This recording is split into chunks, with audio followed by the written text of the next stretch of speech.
আছে nominee nominee আৰে nominee মই সেই সৰু ল'ৰাটোৰ নামত দিছে যিটো ল'ৰা মোৰ পোচাক খেলিছে দৌৰি আহি কৰবাত পৰিলে ডাক্তৰে মৰণ কৰিছিল এই ল'ৰাটো আজি বৰ হ'ল তাৰ নামটো মোৰ নমিনীৰ পৰা কেতিয়াবাই প্ৰত্যাহাৰ মোৰ নাম কেনে দিছ সাহস ক'ত পালি হা এই বুঢ়ী বেউসীৰ পৰা পাছতে এই চামচাবিলাকৰ পৰা বাজি মোক সভালি কথা কবি মই তোৰ নিকিনা গোলাম নহয় যে তই যি বকিবি আৰু মই মনে মনে শুনি থাকিম কথা দেখোন মালি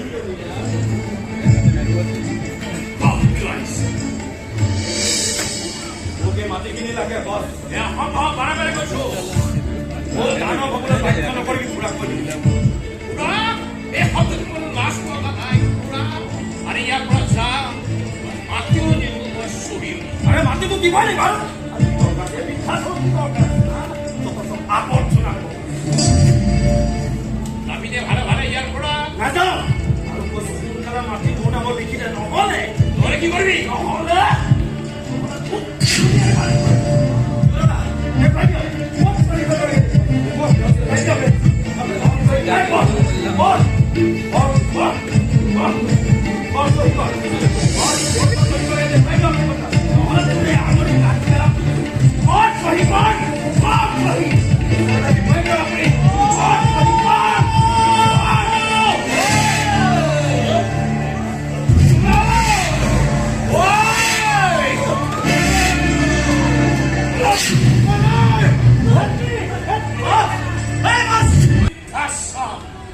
আমি প্ৰত্যেকে নিজৰ মাক দেউতাকক শেষ মুহূৰ্তত অকমান মৰম দিব বিচাৰো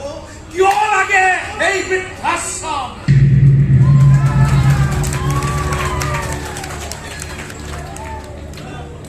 কিন্তু আমাৰ সমাজৰ বৰ মানুহবিলাক ডাক্তৰ ইঞ্জিনিয়াৰ ঠিকাদাৰ শেষ বয়সত মাক দেউতাকক চাবলৈ তেওঁলোকৰ সময় নাই ঘৈণীয়েক আৰু ল'ৰা ছোৱালীৰ পঢ়াত অসুবিধা হয় সেইকাৰণে বৃদ্ধাশ্ৰমলৈ পঠিয়াই দিয়ে আৰু সেইখিনি মানুহৰ কাৰণে মই সাজিছিলো এই বৃদ্ধাশ্ৰম 5টাকৈ সন্তান জন্ম দিয়া মাকজনী শেষ মুহূৰ্তত এই টুপি পানী দিয়াৰ ভয়ত 5টি সন্তান পলাই সিহঁতৰ বাবে বনাইছো এই বৃদ্ধাশ্ৰম এই বৃদ্ধাশ্ৰমৰ এগুলা জুৰি থাকে এৰাবাসীৰ কলিজাৰ জুই